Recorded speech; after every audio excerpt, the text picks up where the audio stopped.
Apply பண்ணக்கூடிய 7 லட்சம் பேரில் நீங்கள் டாப்பில் இருக்கக்கூடிய ஒரு 300-400 பேருக்குள்ளே 1000 பேர் தான் என்ன பண்ண போகிறீங்க அப்படின்னா அந்த அப்ளை பண்ணக்கூடிய 7 லட்சோட லிங்க்கையும் கொடுத்தது வந்து ஒரு 95 கொஷின்ஸ் வந்து போடணும். என்ன அப்படின்னா 120 கொஷின் நீங்கள் எய்ம் பண்ணணும். 75 ஜிஎஸ்ல நீங்கள் ஒரு 40 கொஷின் போட்டு 11வது நாள் 6வது 7வது சேர்ந்து ரிவிஷன் பண்ணணும். 6th 7th 8th 1ஆம் தேதியிலேருந்து இருக்கும் இல்லையா, அந்த 27 நாட்கள் நீங்கள் வந்து ரிவிஷன் பண்ணணும். ஓகே, ஒரு சப்ஜெக்ட் முடிச்சிட்டிங்க அப்படின்னா அடுத்த சப்ஜெக்ட் போகும்போது அந்த சப்ஜெக்ட் ஃபுல்லாக ரிவிஷன் பண்ணிவிட்டு அதுக்கப்புறம் தான் நீங்கள். Hello government officers, welcome to Virutcham TNPSC. இப்போ வந்து பார்த்தீங்க அப்படின்னா குரூப் 2 ப்ரிலிம்ஸுக்கான நோட்டிஃபிகேஷன் 2 and 2A ப்ரிலிம்ஸுக்கான நோட்டிஃபிகேஷன் இந்த மாதம் 28ஆம் தேதி வரப்போகுது. அண்ட் எக்ஸாம் வந்து உங்களுக்கு 28ஆம் தேதி செப்டம்பர் மாதம் இருக்க போகுது அப்படின்னு சொல்லிட்டு டிராஃப்ட் டிஎன்பிஎஸ்சியோட ஆனுவல் பிளானரில் வந்து இருக்குது. ஓகேங்களா, ஸோ அது மாதிரி தான் வந்து உங்களுக்கு என்ன அப்படின்னா இந்த மாதம் 28ஆம் தேதி என்ன அப்படின்னா குரூப் 2க்கான நோட்டிஃபிகேஷன் வந்து ரிலீஸ் ஆயிரும். ஓகேங்களா, ஸோ இப்போதே நீங்கள் படிக்க ஸ்டார்ட் பண்ணால் மட்டும்தான் இந்த 100 நாளில் நீங்கள் எப்படி வந்து கரெக்டாக வந்து உங்களோட ஸ்டடி பிளான் போகுதோ அதுக்கேற்ற மாதிரி தான் உங்களுக்கு ப்ரிலிம்ஸில் கிளியர் பண்ண முடியும். நான் சொல்லிட்டேன் 2A செலக்ட் ஆகணும் அப்படின்னா அப்ளை பண்ணக்கூடிய 7 லட்சம் பேரில் நீங்கள் டாப்பில் இருக்கக்கூடிய ஒரு 300-400 பேருக்குள்ளே இருக்கணும். அப்போனா மட்டும்தான் என்ன அப்படின்னா 2க்கும் 2Aவுக்கும் வந்து எழுதுகிற மாதிரி இருக்கும். ஓகேங்களா, ஏன் அப்படி சொல்கிறேன் அப்படின்னா உங்களுக்கு குரூப் 2ஓட போஸ்ட் பொறுத்த வரைக்கும் உங்களுக்கு ரொம்ப கம்மியாக தான் ஒரு 60-70 போஸ்ட் தான் வரும். அப்படிங்கும்போது 1:10 ரேஷியோ அப்படிங்கும்போது உங்களுக்கு அதிகபட்சமாக ஒரு 1000 பேர் தான் என்ன பண்ண போகிறீங்க அப்படின்னா அந்த அப்ளை பண்ணக்கூடிய 7 லட்சம் பேரில் ஒரு 1000 பேர் மட்டும்தான் 2வும் எழுதுவீங்க 2Aவும் எழுதுவீங்க. ஓகேங்களா, ஸோ அப்போது ப்ரிலிம்ஸ் வந்து நீங்கள் எந்த அளவுக்கு அதிகமான ஸ்கோர் பண்ணுவீங்களோ அதுக்கேற்ற மாதிரி நீங்கள் 2க்கும் 2Aவுக்கும் எழுதுறதுக்கான வாய்ப்பு வந்து கிடைக்கும். ஓகேங்களா, ஸோ அதனால் இப்போ இருந்தே நீங்கள் இது வரைக்கும் படிக்கல அப்படின்னாலும் பரவாயில்ல, இப்போ இருந்தே படிக்க ஸ்டார்ட் பண்ணீங்க அப்படின்னா கண்டிப்பாக உங்களால் ப்ரிலிம்ஸ் வந்து ஈஸியாக கிளியர் பண்ணிட முடியும். ஓகேங்களா, ஸோ அதுக்கான அந்த 100 நாளுக்கான ஸ்டடி பிளான் தான் என்ன அப்படின்றது இந்த வீடியோவில் ஃபுல்லாக பார்க்கலாம். ஸ்கிப் பண்ணாமல் வீடியோவை பாருங்கள். அண்ட் இதுக்கான பிடிஎஃப் நான் என்ன பண்ணுறேன் அப்படின்னா Virutcham TNPSC materials and Virutcham டிஎன்பிஎஸ்சியோட டெலகிராம் சேனல் ரெண்டுத்துலையுமே நான் வந்து இதற்கான பிடிஎஃபோட லிங்க்கையும் கொடுத்துட்றேன். அதே மாதிரி வந்து பார்த்திங்க அப்படின்னா பிடிஎஃபையும் கொடுத்துட்றேன். ஓகேங்களா, ஸோ வேணுங்கிறவங்க டவுன்லோட் பண்ணி பார்த்துக்கோங்க. ஸோ இன்னையிலேருந்து பார்த்திங்க அப்படின்னா கணக்குப்படி உங்களுக்கு 28ஆம் தேதி செப்டம்பர் மாதம் எக்ஸாம் அப்படின்னா இன்னையிலேருந்து கணக்குப்படி உங்களுக்கு 12 நாள் இருக்குது. இந்த மாதத்தில் 12 நாள் அண்ட் அடுத்த மாதத்தில் ஒரு 31 நாள், அதுக்கப்புறம் உங்களுக்கு ஒரு ஆகஸ்ட்டில் ஒரு 31 நாள், அதுக்கப்புறம் செப்டம்பரில் 27 நாள். கரெக்டாக உங்களுக்கு ஒரு 101 நாள் வரும். ஓகேங்களா, கரெக்டாக ஒரு 100 நாள் ஒரு இன்னையிலேருந்து கணக்கு பண்ணி பார்த்திங்க அப்படின்னா 101வது நாள் உங்களுக்கு எக்ஸாமாக இருக்கும். ஓகேங்களா, நான் இன்றைக்கி வந்து காலையிலே வந்து வீடியோ போடுறதா தான் இருந்தது. பட் எனக்கு கொஞ்சம் உடம்பு சரியில்லை அப்படின்றனால தான் என்னால் ஈவினிங்காக வந்து போஸ்ட் பண்ண முடியுது. ஸோ நான் ஆல்ரெடி காலையிலே போஸ்ட் பண்ணியிருந்தேன். உங்களுக்கு இன்றைக்கான ஷெடியூல் என்ன அப்படின்றதையும் நான் வந்து கம்யூனிட்டி போஸ்ட்டில் போட்டிருந்தேன். ஸோ இதுக்கேற்ற மாதிரி நீங்கள் கோப்பை பண்ணி படிச்சுக்கோங்க. ஓகேங்களா, ஸோ ஃபர்ஸ்ட்டு நான் வந்து உங்களுக்கு ஃபஸ்ட்டு ஜென்ரல் தமிழை வந்து பிரிச்சுக்கோங்க. ஓகேங்களா, ஒரு நாளைக்கு நீங்கள் ஒரு 10 மணி நேரம் படிக்கிறீங்க, இல்லைனா வந்து பார்த்தீங்க அப்படின்னா ஒரு 8 மணி நேரம் படிக்கிறீங்க அப்படின்னா அதில் நீங்கள் ஒரு 2 மணி நேரம் to 3 மணி நேரம் தமிழ் மட்டும்தான் படிக்கணும். ஏன் அப்படின்னா தமிழ் தான் உங்களுக்கு ஸ்கோரிங் சப்ஜெக்ட். அதுக்கப்புறம் ஒரு 1 மணி நேரம் நீங்கள் என்ன பண்ணணும் அப்படின்னா மேக்ஸ் வந்து பார்க்கணும். அரை மணி நேரம் வந்து என்ன அப்படின்னா கண்டிப்பாக கரண்ட் அஃபேர்ஸ் வந்து பார்க்கணும். ஓகேங்களா, ரிமைனிங் இருக்கக்கூடிய ஒரு 2.5 மணி நேரமோ 2 மணி நேரமோ தான் நீங்கள் ஜிஎஸ் வந்து படிக்கணும். ஏன் சொல்கிறேன் அப்படின்னா ஜிஎஸ்க்கு வெறும் 75 கொஷின், அதுலேயும் நம்ம செலக்டிவாக ஒரு சில டாபிக் ஒரு 5 டாபிக் மட்டும் நல்லா தரவாக இருந்தாவே ஈஸியாக ப்ரிலிம்ஸ் வந்து ஸ்கோர் பண்ண முடியும். ஓகேங்களா, ஸோ உங்களுக்கு உங்களோட மைண்ட் செட் நீங்கள் எப்படி ஃபிக்ஸ் பண்ணிக்கணும் அப்படின்னா தமிழில் வந்து ஒரு 95 கொஷின்ஸ் வந்து போடணும், 95க்கு மேலே போடணும். அதுக்கப்புறம் மேக்ஸில் ஒரு 23 கொஷின் போட்டுறீங்க அப்படின்னாவே இதுலேயே உங்களுக்கு எத்தனை கொஷின் வந்துடுது அப்படின்னா 118 கொஷின் வந்துடுது. ஓகேங்களா, ஸோ நீங்கள் எய்ம் பண்ணுறது என்ன அப்படின்னா 120 கொஷின் நீங்கள் எய்ம் பண்ணணும். மினிமம் 120 கொஷின் எய்ம் பண்ணிட்டீங்க அப்படின்னா ரிமைனிங் இருக்கக்கூடிய 75 ஜிஎஸ்ல நீங்கள் ஒரு 40 கொஷின் போட்டிங்க அப்படின்னாவே 160 கொஷின் வந்துடும். ஓகேங்களா, ஸோ 160 கொஷின் அப்படிங்கும்போது சாலிடாக நீங்கள் 2க்கும் போயிருவீங்க 2Aக்கும் எலிஜிபிள் ஆயிருவீங்க. ஓகேங்களா, அதுக்காக தான் சொல்கிறது. ஸோ நீங்கள் ஃபோக்கஸ் பண்ண வேண்டியது தமிழ் அண்ட் மேக்ஸ் வந்து நீங்கள் அதிகமாக ஃபோக்கஸ் பண்ணணும். அண்ட் ரெண்டுத்துலேயும் சேர்த்து 120 ஸ்கோர் வந்து 120 கொஸ்டின் மினிமம் போடுற மாதிரி நீங்கள் தயாராகிட்டீங்க அப்படின்னாவே ஈஸியாக உங்களால் ப்ரிலிம்ஸ் வந்து கிளியர் பண்ணிட முடியும். ஓகேங்களா, ஸோ ஃபர்ஸ்ட்டு ஜென்ரல் தமிழுக்கான பிடிஎஃப் மட்டும் சொல்கிறேன், ஜென்ரல் தமிழுக்கான ஸ்டடி பிளான் மட்டும் சொல்கிறேன். ரொம்ப எளிமையாக தான் நான் சொல்லியிருந்திருக்கேன். ஓகேங்களா, ஸோ ஈஸியாக அதாவது குரூப் 4க்கு ஆல்ரெடி ப்ரிப்பேர் பண்ணவங்களுக்கு இந்த ஸ்டடி பிளான் கரெக்டாக ஒரு ரிவிஷன் எடுத்துகிட்டு போகிறதுக்கு கரெக்டாக இருக்கும். தமிழ் நல்லா படித்தவங்களுக்கு காலையில் தமிழை ரிவிஷன் பண்ணிவிட்டு ஃபுல்லாக நீங்கள் ஜிஎஸ்க்கு நல்லா இம்பார்ட்டன்ஸ் கொடுத்து எதில் வீக்கோ அதில் இம்பார்ட்டன்ஸ் கொடுத்து படிக்கிற மாதிரி டைம் வந்து இருக்கும். ஓகேங்களா, ஸோ இப்போ தான் ஸ்டார்ட் பண்ணுறவங்களுக்கு இந்த பிளான் கரெக்டாக இருக்கும். ஓகேங்களா, ஸோ ஃபர்ஸ்ட்டு இன்றைக்கி வந்து பார்த்திங்க அப்படின்னா நான் கம்யூனிட்டி போஸ்ட்டில் போட்டிருந்தேன் 1வது ஏழு 2வது ஏழு வந்து இன்றைக்கி காலையில் தமிழ் வந்து இது பண்ணிக்கோங்க. ஓகேங்களா, தமிழ் வந்து படித்து முடிச்சிருக்கணும், படித்து ஒன்ஸ் நீங்கள் திருப்பி பார்த்துருக்கணும். அண்ட் அதே மாதிரி நாளைக்கு டே 2ல் 3வது ஏழு 4வது ஏழு, ஸோ 6th பொறுத்த வரைக்கும் நான் ஒரு 5 நாள் வந்து போட்டிருக்கேன். ஓகேங்களா, ஸோ அதாவது இது வந்து ஆல்ரெடி படித்தவங்களுக்கு இது ரொம்ப ஈஸியாக இருக்கும், எளிமையாக இருக்கும் ரிவிஷன் பண்ணிட்டு போகிறதுக்கு. அதே மாதிரி ரிவிஷன் பண்ணிவிட்டு நீங்கள் என்ன பண்ணுறீங்க அப்படின்னா சப்ஜெக்ட் வைஸ், அதாவது இப்போ 1வது ஏழு 2வது ஏழு படிக்கிறீங்க அப்படின்னா அதில் நீங்கள் கொஸ்டின்ஸ் வந்து போட்டு பார்க்கணும். மினிமம் ஒரு 20 கொஸ்டின் ஆச்சு. டெலகிராம் சேனலில் நிறைய இருக்குது. ஸோ அந்த மாதிரி நீங்கள் போட்டு பார்த்தீங்க அப்படின்னாவே உங்களுக்கு எது வந்து கரெக்டாக இருக்கும் நீங்கள் எப்படி படிச்சிருக்கீங்க அப்படின்றது டெஸ்ட் போட்டு பார்த்தா தான் உங்களுக்கு தெரியும். அண்ட் அதே மாதிரி இந்த இயலுக்கு இருக்கக்கூடிய உங்களுக்கு ப்ரீவியஸ் இயர் கொஷின் பேப்பர் அப்படின்றது சைட் பை பாருங்கள். ஓகேங்களா? ஸோ நான் இது வந்து சொல்கிறேன் அப்படின்னா இது மட்டும் படிக்கக்கூடாது. நீங்கள் எக்ஸ்ட்ராவாக டைம் இருக்குது அப்படிங்கிற பட்சத்தில் எக்ஸ்ட்ராவாக நீங்கள் ப்ரீவியஸ் இயர் கொஷின் பேப்பர் பார்க்கணும். கவர்மெண்ட் மெட்டீரியல் ஒன்ஸ் நீங்கள் ரெஃபர் பண்ணிக்கணும். ஓகேங்களா? எல்லாத்துக்குமே பண்ண தேவையில்லை, பட் ஒரு சிலதுக்கு ரெஃபர் பண்ணால் போதுமானதாக இருக்கும். ஓகேங்களா? ஸோ இப்போது இதில் வந்து பார்த்தீங்க அப்படின்னா தமிழுக்கு ஒரு 5 நாள். ஓகேங்களா? ஸோ அது வந்து 5வது நாள் நீங்கள் தமிழ் வந்து ஃபுல்லாக 6th டேர்ம் வந்து பார்த்திங்க அப்படின்னா ஃபுல்லாகவே ரிவிஷன் பண்ணணும். 7த்துக்கும் அதே மாதிரி தான் 5 நாள். 5வது நாள் நீங்கள் ரிவிஷனுக்காக எடுத்துக்கணும். ஸோ இது வந்து பார்த்திங்க அப்படின்னா ஃபுல் டே நீங்கள் தமிழ் மட்டுமே படிக்கிற மாதிரி இருந்தால் 2 டேர்ம் ஃபுல்லாகவே முடிச்சிடலாம். 6 ஏழு அப்படின்றது 6th 7th பொறுத்த வரைக்கும் ஒரு நாள் ஃபுல்லாக நீங்கள் படிச்சிங்க அப்படின்னா 2 அதாவது 6 ஏழு வந்து கம்ப்ளீட் பண்ணிடலாம். பட் நம்ம வந்து எல்லாத்தையுமே கம்பைன் பண்ணி கொண்டு போகிறோம் அப்படிங்கும்போது ஒரு நாளைக்கு நீங்கள் ஒரு 3 மணி நேரம் படிக்கிறீங்க அப்படின்னா அந்த 3 மணி நேரத்துக்கான ஷெடியூல் வந்து தமிழுக்காக இருக்குது அப்படிங்கும்போது அந்த 3 மணி நேரத்தில் நீங்கள் என்ன படிக்க முடியுமோ அதை நீங்கள் ஷெடியூலாக போட்டு கொண்டு போகணும். ஓகேங்களா? ஸோ அதனால் வந்து பார்த்திங்க அப்படின்னா 7த்துக்கு 5 நாள், அதுக்கப்புறம் வந்து பார்த்திங்க அப்படின்னா அந்த 10 நாள் முடிச்சதுக்கப்புறம் 11வது நாள் நீங்கள் என்ன பண்ணணும் அப்படின்னா 6வது 7வது ரிவிஷன் பண்ணணும். நீங்கள் ஒவ்வொன்றா படித்து ரிவிஷன் பண்ணிகிட்டே போயிட்டே இருந்தீங்க அப்படின்னா உங்களுக்கு அந்த இப்போ 6வது ரிவிஷன் பண்ணிவிட்டு 7வது ரிவிஷன் பண்ணுறீங்க அப்படிங்கும்போது 6வது கொஞ்சம் மறந்துடும். ஸோ அப்போ நீங்கள் என்ன பண்ணணும் அப்படின்னா 11வது நாள் 6வது 7வது சேர்ந்து ரிவிஷன் பண்ணணும். ஸோ நான் வந்து இப்படி தான் ஃபாலோ பண்ணுவேன். இன்கேஸ் நான் இப்போ 8வது முடிக்கிறேன் அப்படின்னா 8 ஃபஸ்ட்டு ஃபுல்லாக ரிவிஷன் பண்ணிவிட்டு திரும்ப அதுக்கப்புறம் 6 7 ரிவிஷன் பண்ணிவிட்டு தான் 9வது புக்கு எடுப்பேன். ஓகேங்களா? ஸோ அந்த மாதிரி நீங்கள் கொண்டு போனீங்க அப்படின்னா தான் கரெக்டாக இருக்கும். அடுத்து 12வது நாள் நீங்கள் என்ன பண்ணணும் அப்படின்னா 8th எடுத்துக்கோங்க. ஓகேங்களா? ஸோ 12வது நாள் 11 நாள் நீங்கள் 6 7 முடிச்சுட்டு 12வது நாள் 8th ஸ்டார்ட் ஆகுது. 8th ஸ்டார்ட் ஆகிட்டு உங்களுக்கு எதில் முடியுது அப்படின்னா கரெக்டாக வந்து ஒரு 6வது நாள் உங்களுக்கு 8th முடிஞ்சிருது. ஓகேங்களா? 8th ரிவிஷன் பண்ணிவிட்டு திரும்ப ஒரு 2 நாள் எடுத்துக்கோங்க. 2 நாள் எடுத்து ஃபுல்லாகவே 6 7 8 ஃபுல்லாத்தையும் ஒரு தடவை ரிவிஷன் பண்ணிக்கோங்க. ஓகேங்களா? ஸோ இதெல்லாம் வந்து பிகினருக்கு நான் சொல்கிறேன். ஆல்ரெடி படித்தவங்களுக்கு இந்த டைம் வந்து அதிகமாக இருக்க மாதிரி இருக்கும். ஓகேங்களா? ஸோ இந்த டைம் வந்து இந்த டைமில் நிறையவே ரிவிஷன் பண்ணுற மாதிரி டைம் இருக்கும் ஆல்ரெடி ரிவிஷன் பண்ணி முடித்தவங்களுக்கு. பட் பிகினராக இருக்கவங்களுக்கு இந்த டைம் உங்களுக்கு கரெக்டாக இருக்கும். ஓகேங்களா? அடுத்து 19வது நாள் வந்து 9th ஆரம்பிச்சுக்கோங்க. 9th பொறுத்த வரைக்கும் உங்களுக்கு அந்த ஃபஸ்ட்டு ஒரு 4-5 இயல் வந்து அதிகமாக பெருசாக இருக்கும். ஸோ அதனால் ஒரு நாளைக்கு ஒரு இயல் தான் படிக்கிற மாதிரி இருக்கும். படிக்கிறவங்களுக்கு ரிவிஷன் பண்ணுறவங்க கண்டிப்பாக ஒரு நாளைக்கு 2 இயல் 3 இயல் அப்படின்றது ரிவிஷன் பண்ணிக்கலாம் அந்த 2 ஹார்ஸ்க்குள்ள. ஸோ இப்போ வந்து 20வது நாள் வந்து என்ன பண்ணுறீங்க அப்படின்னா 9th செகண்ட் இயர். ஸோ அந்த மாதிரி வந்து பார்த்திங்க அப்படின்னா 3rd இயர் முடிச்சுட்டு 9th பொறுத்த வரைக்கும் நீங்கள் எப்படி படிக்கணும் அப்படின்னா 3 இயல் முடிச்சுட்டு 3 இயல் ரிவிஷன் பண்ணிவிட்டு அதுக்கடுத்து 4வது இயல் போகணும். ஸோ இந்த இடத்துல வந்து 23வது நாள் நான் 4-5 கொடுத்துருக்கேன். ஏன் 4-5 கொடுத்துருக்கேன் அப்படின்னா 4வது இயலும் 5வது இயலும் ஈஸி. ஓகேங்களா? ஸோ அதனால் அது ரெண்டுத்தையும் சேர்ந்தே நம்மளால் அந்த 2 ஹார்ஸ் 3 ஹார்ஸில் படிச்சிட முடியுன்றனால ரெண்டும் சேர்ந்து கொடுத்துருக்கேன். ஓகேங்களா? ஸோ ஃபஸ்ட்டு 3 இயல் தான் கஷ்டமாக இருக்கும், அப்புறம் ரொம்ப ஈஸியாக இருக்கும். ஸோ அப்போ டேஸ் 26 27 என்ன பண்ணணும் அப்படின்னா 9th ஃபுல்லாக ரிவிஷன் பண்ணிவிட்டு திரும்பவும் 2 நாள் எடுத்துக்கணும். ஓகேங்களா? திரும்பவும் 2 நாள் எடுத்து திரும்ப 9th ரிவிஷன் பண்ணிட்டீங்களா?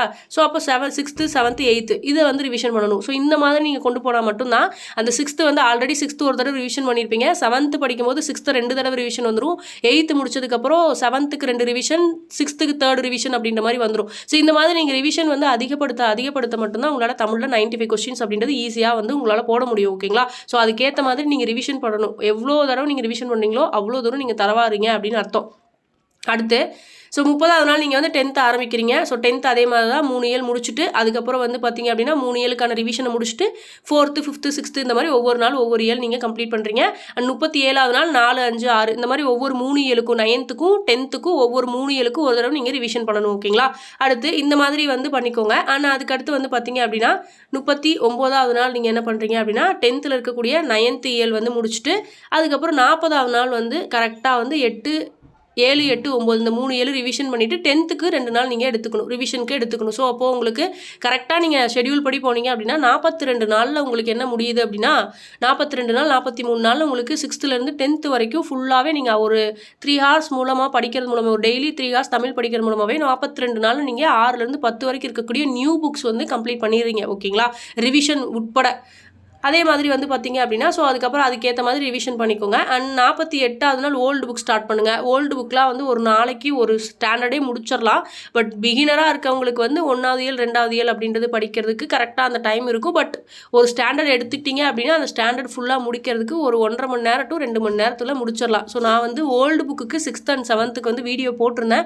அண்ட் 8th வந்து பார்த்திங்க அப்படின்னா என்னால் முடிஞ்ச வரைக்கும் நான் வீடியோ போட ட்ரை பண்ணுறேன். ஓகேங்களா? ஸோ இந்த மாதிரி தான் உங்களுக்கு வந்து ரிவிஷன் வந்து நான் கொடுத்துருந்துருக்கேன். ஓகேங்களா? ஸோ இந்த பிடிஎஃப் வந்து டிஸ்கிரிப்ஷனில் இருக்குது, லிங்க் இருக்கும். அதே மாதிரி டெலகிராம் சேனலில் வேணும் அப்படின்னா ஜாயின் பண்ணி அங்கே பிடிஎஃப் வந்து எடுத்துக்கோங்க. ஓகேங்களா? ஸோ இந்த மாதிரி தான் இருக்கும். ஆனால் அதுக்கடுத்து வந்து கரெக்டாக உங்களுக்கு எங்கேருந்து ஆரம்பிக்குது அப்படின்னா 11th நியூ புக் வந்து 67வது நாள் நீங்கள் நீங்கள் வந்து எப்படி உங்களுக்கு இந்த பிளான் வந்து உங்களுக்கு சூட்டபுளாக இருக்கோ அதுக்கேற்ற மாதிரி நீங்கள் வந்து பிளான் வந்து ஸ்ப்ளிட் அப் பண்ணிக்கோங்க. ஓகேங்களா? 11th and 12thலேருந்து ஒரு 7 கொஷின் 8 கொஷின் தான் வருது அப்படிங்கும்போது நீங்கள் அதுக்கு அவ்வளோ இம்பார்ட்டன்ஸ் கொடுத்து படிக்கணும்னு இல்லை. கடைசியாக எது தேவையோ அதை மட்டும் நீங்கள் நல்லா படிச்சிட்டிங்க அப்படின்னா போதும். அதனால தான் நான் 67வது நாளில் ஃபஸ்ட்டு 6th-லேருந்து 10th வரைக்கும் இருக்கக்கூடிய நியூ புக்ஸ் முடிச்சுட்டு அப்புறம் ஓல்டு புக்ஸ் கம்ப்ளீட் பண்ணி எல்லாத்தையும் ரிவிஷன் பண்ணி முடிச்சதுக்கப்புறம் தான் 11th and 12th இருக்கக்கூடிய நியூ புக்ஸ்க்கு வந்து நீங்கள் டச் பண்ணணும். ஓகேங்களா? ஸோ இந்த மாதிரி பண்ணீங்க அப்படின்னாவே கரெக்டாக வந்து 70 நாள் 73 நாளில் வந்து 70 நாள் கரெக்டாக உங்களுக்கு 70 நாள் என்ன ஆயிடுது அப்படின்னா தமிழ் ஃபுல்லாகவே ஒரு தடவைக்கு 4 தடவை நீங்கள் ரிவிஷன் பண்ண மாதிரி ஆயிரும். 70 நாளில் தமிழ் கம்ப்ளீட் பண்ணிடுவீங்க. அண்ட் திரும்ப இருக்கக்கூடிய 30 நாள் இருக்கும். ஓகேங்களா? அதாவது உங்களுக்கு அந்த செப்டம்பர் 1ஆம் தேதியிலேருந்து என்ன இருக்கும் அப்படின்னா செப்டம்பர் 1ஆம் தேதியிலேருந்து இருக்கும் இல்லையா, அந்த 27 நாட்கள் நீங்கள் வந்து ரிவிஷன் பண்ணணும். ஓகேங்களா? அந்த 27 நாட்களில் 2 ரிவிஷன் பண்ணிடணும். ஜிஎஸ் தமிழ் எல்லாம் சேர்ந்து ஒரு ரிவிஷன், தமிழை மட்டும் 2 ரிவிஷன் அப்படின்ற மாதிரி பிளான் வந்து நான் போட்டுருந்துருக்கேன். ஓகேங்களா?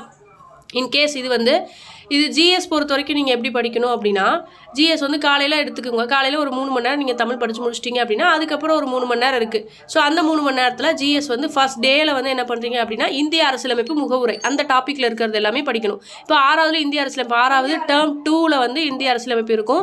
10th இந்திய அரசியலமைப்பு ஃபர்ஸ்ட் லெசன் அண்ட் 12th ஒரு லெசன் இருக்கும். 12th படிக்கும்போது நீங்கள் எப்படி படிக்கணும் அப்படின்னா 12th பாலிட்டி படிக்கும்போது ஃபுல்லாகவே உங்களுக்கு கதையாக தான் இருக்கும். அங்கங்கே தான் பாயிண்ட் இருக்கும். அதை மட்டும் நீங்கள் மெமரி பண்ணிக்கோங்க, இல்லைனா நோட்ஸ் எடுத்து வச்சு படிச்சுக்கோங்க. ஓகேங்களா?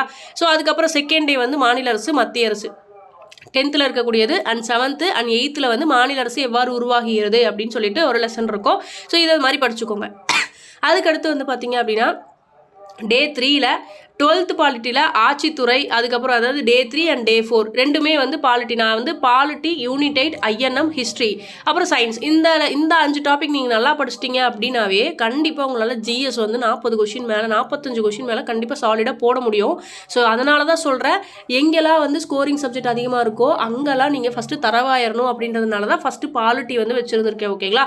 ஸோ 4 days நீங்கள் பாலிட்டி படிச்சுக்கோங்க. அதுக்கப்புறம் இல்லைனா 4 days அடுத்த 4 days வந்து ஐஎன்எம் ஸ்டார்ட் பண்ணுங்கள். ஓகேங்களா? ஐஎன்எம்ல நான் கொடுத்துருந்துருக்கேன். இதெல்லாம் வந்து லெசனோட நம்பர்ஸ். ஓகேங்களா? 6, 7, 8, 9, 10 இதெல்லாமே 10th ஸ்டாண்டர்ட் இருக்கக்கூடிய லெசனோட நம்பர்ஸ். அதுக்கப்புறம் திரும்ப ஒரு 4 நாள் படித்து முடிச்சதுக்கப்புறம் திரும்ப அகைன் ஒரு 4 நாளில் பாலிட்டி படிங்க. ஸோ இந்த மாதிரி வந்து நீங்கள் மிங்கிள் பண்ணி படிச்சுக்கோங்க. இன்கேஸ் ஒன்றா படிக்கிறது அப்படின்னாலுமே பாலிட்டி எடுத்துக்கோங்க. பாலிட்டி எடுத்து ஃபுல்லாக படித்து முடிச்சுட்டு அதுக்கப்புறம் வந்து பார்த்தீங்க அப்படின்னா ஐஎன்எம் எடுங்க. ஐஎன்எம் ஃபுல்லாக முடிச்சுட்டு பட் பாலிட்டி ஃபுல்லாக முடிச்சிட்டிங்க அப்படின்னா பாலிட்டி ஃபுல்லாக ரிவிஷன் பண்ணிவிட்டு ஐஎன்எம் எடுக்கணும். ஐஎன்எம் ஃபுல்லாக படித்து முடிச்சிட்டிங்க அப்படின்னா ஐஎன்எம் ரிவிஷன் பண்ணிவிட்டு திரும்ப அகைன் நீங்கள் பாலிட்டி ரிவிஷன் பண்ணிட்டு தான் அடுத்த சப்ஜெக்ட் எடுக்கணும். இப்படி பண்ணால் மட்டும்தான் உங்களுக்கு ஜிஎஸ் வந்து மைண்டில் நிற்கும். ஓகேங்களா? ஒவ்வொன்றா படித்து ரிவிஷன் பண்ணிட்டு போயிட்டே இருந்தீங்க அப்படின்னா கண்டிப்பாக மனசில் வந்து நிற்காது. ஸோ ஒரு சப்ஜெக்ட் முடிச்சிட்டிங்க அப்படின்னா அடுத்த சப்ஜெக்ட் போகும்போது அந்த சப்ஜெக்ட் ஃபுல்லாக ரிவிஷன் பண்ணிவிட்டு அதுக்கப்புறம் தான் நீங்கள் என்ன பண்ணணும் அப்படின்னா ஐஎன்எம் சப்ஜெக்ட் அப்படிங்கிறதுக்கே போகணும்.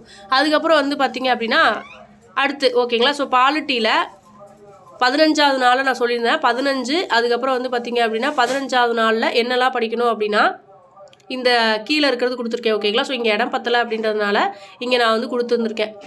6வதுல இந்த லெசன்ஸ் எல்லாமே சேர்ந்து ஒரு 3 நாளில் படிக்கிற மாதிரி. ஓகேங்களா? ஸோ இதெல்லாமே கண்டென்ட் ரொம்ப கம்மியாக தான் இருக்கும். பட் நீங்கள் எல்லாம் படித்து ரிவிஷன் பண்ணணும் அப்படிங்கிறதுக்காக இந்த டைம் வந்து கொடுத்துருக்கேன்.